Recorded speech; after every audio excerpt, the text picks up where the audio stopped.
মাশাআল্লাহ, আলহামদুলিল্লাহ। আমার হারিকেন বেবিগুলা, যে বাচ্চাগুলা যদিও এখন সাদা, বয়সের সাথে সাথে মা বাবার মতো হয়ে যাবে। ভিডিও শেষে মা বাবাকে দেখাই দিব।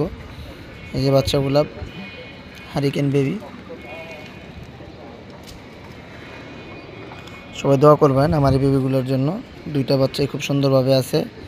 আর এই ব্রিডটা আমি এখন সেল দিব না, এই জাতটা আমি সংরক্ষণ করতে চাচ্ছি। দোয়া করবেন আমার বাসায় যেন এই জাত দিয়ে ভরে যায়। আর যাদের কাছে এই ব্রিডটা ভালো লাগে অবশ্যই কমেন্ট বক্সে জানাবেন। আমি মা বাবার ভিডিও দিয়ে দিতেছি সাথে।